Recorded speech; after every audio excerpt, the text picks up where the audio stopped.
Sosok wanita viral yang nekat menipu toko pakaian dengan bukti transfer palsu akhirnya terkuak. Fakta tersebut terungkap setelah sang wanita ditangkap Polres Metro Jakarta Selatan. Seperti diketahui, belakangan viral di media sosial rekaman CCTV saat seorang wanita berbaju pink mengedit bukti transfer pembelian saat belanja di toko Jenahara Pondok Indah Mall 2, Jakarta Selatan pada 11 April 2025. Dalam rekaman tersebut, sang wanita membeli sejumlah pakaian senilai Rp2.186.400. Terlihat ia mengotak-atik ponselnya saat berada di depan kasir. Diminta membayar belanjaannya, wanita tersebut beralasan kameranya rusak dan tidak bawa kartu ATM. Alhasil ia pun minta untuk membayar lewat metode transfer saja. Ternyata alasan itu hanyalah modus agar ia bisa mengedit bukti transfer. Akibat perbuatan sang wanita, toko pun mengalami kerugian jutaan rupiah. Gara-gara kerugian tersebut, pihak toko akhirnya membuat laporan ke Polres Metro Jakarta Selatan. 6 hari berselang, sosok pelaku pun terungkap. Ternyata wanita penipu yang mengedit bukti transfer tersebut bernama Tessa Nur Aliyah. Akhirnya ia ditangkap Polres Metro Jakarta Selatan. Wanita usia 31 tahun itu pun mengurai klarifikasi. Tessa mengungkap permintaan maafnya kepada pihak toko atas aksi penipuan yang ia lakukan. Tak cuma minta maaf, Tessa juga berterima kasih karena diberi keringanan atas kasus tersebut.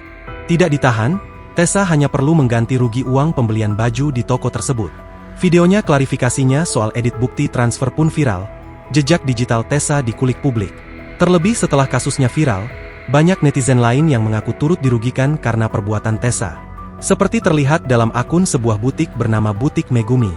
Akun tersebut membagikan foto dan video bukti penipuan bukti transfer palsu oleh seorang wanita pada 28 Februari 2025. Setelah dicek, diduga wanita yang melakukan penipuan di butik tersebut adalah orang yang sama, yakni Tessa.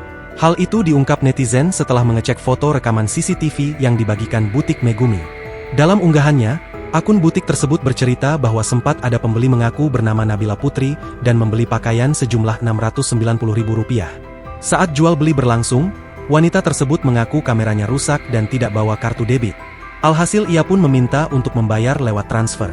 Alibi tersebut sama persis seperti modus penipuan di Jenahara PIM 2 yang viral. Kala itu sang wanita mengaku sudah transfer uang ke rekening pemilik toko. Namun saat dicek lagi, ternyata tidak ada uang masuk dari sang pembeli. Selain butik, Tessa juga ramai disorot karena diduga pernah juga menipu salon. Dalam postingan akun Instagram Nengtainment, sebuah video seorang wanita diduga menipu salon dengan bukti transfer palsu ramai dikomentari.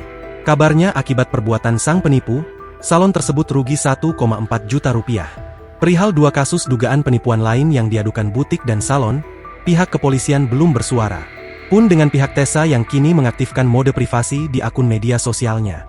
Download Tribun X sekarang. Menghadirkan lokal menjadi Indonesia.